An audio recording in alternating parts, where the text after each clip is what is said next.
Welcome to Tiafa Garage. I'm Greg. Today's video is about a unfortunate circumstance with my daily driver, which was a 2018 Porsche Macan Turbo Performance Package, one of 307 in the country, now 306, as my car has been rendered total loss.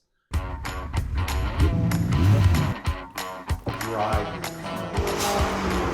Both of your heads stick out. Okay.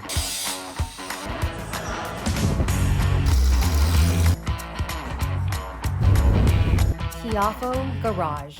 I was too distraught to film the morning that this happened, but essentially my wife heard a noise at 2 in the morning, woke me up, said, "Hey, did you hear that?" I did not hear it. I slept restlessly, hopped out at 8 in the morning and looked over at the G-Wagon, it was fine, and then looked over at my Porsche and the front was totally mashed outward.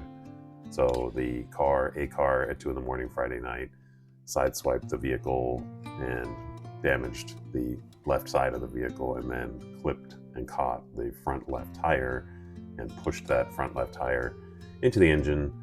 And I sent photos to Geico. Geico's my insurance company. They sent back the claim saying it would be about $5,000, which didn't seem super credible. But they said that's normal. It's the first estimate is low. I had it towed to a local shop for a full assessment, and the total came back $43,000 for the repair, which is certainly approaching, if not above, the value of the car. And then I presume either it'll be parted out or someone will repair it and it'll be a salvage title Macan performance package.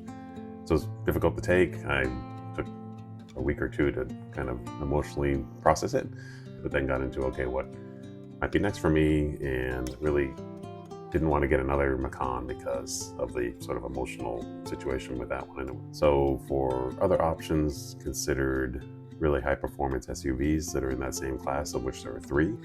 There's the Alfa Romeo Stelvio Quadrifoglio, and so I found one of those and test drove it. Wonderful driving car, actually better driving than the Macan, I would say, but just absolutely notorious for reliability challenges, like an Italian mistress who tempts you and causes problems. So that was one option.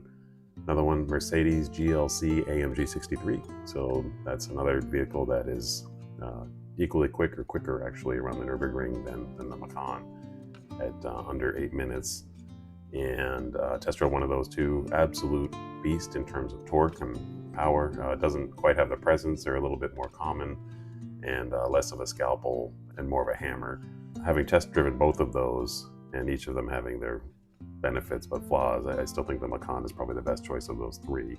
And incidentally, all three of those were compared in the Car and Driver article. Alfa landed on top, but again, accounting for the reliability, that's not viable for me as a daily. So went another route into Porsche sports cars. I went to a place called Restore Automotive in Mountain View, where they had a whole bunch of Porsches on display, and I was able to kind of sit in one and the next. Went in thinking Cayman manual, and when I sat in it, it really felt somewhat cramped. The way the roof kind of comes down affected my visibility out of the car. So then ended up looking at a 911 that was in my price range, surprisingly, but also in the window where there's concern about cylinder bore scoring. So I kind of did a deep dive into the cylinder bore scoring and IMS issues on 911s, which is a well-documented situation, and there's really good content out there. And I'll put a few links in the description to some of the more useful ones. But bottom line, it's a 997.1s have addressed, for the most part, the IMS seal issue. That's a big deal with the 996s.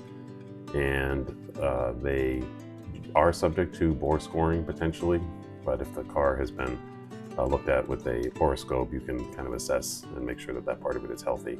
This 911 that I found did have that borescope assessment, and everything looks good. So that's where we're headed now, swapping out the Macan Performance Package Turbo for a 2008 Porsche Carrera 4 Cabriolet. The Carrera 4 has a wide body, and it's a manual, and this particular one has a short shift, factory short shift, so it actually drives, the shifter is almost like an S2000, very, very nice. So gone is the Macan, and in is a 997. What would you have purchased? Let me know in the comments below. Thank you for watching. We'll see you next time on Tiafa Garage. Tiafa Garage.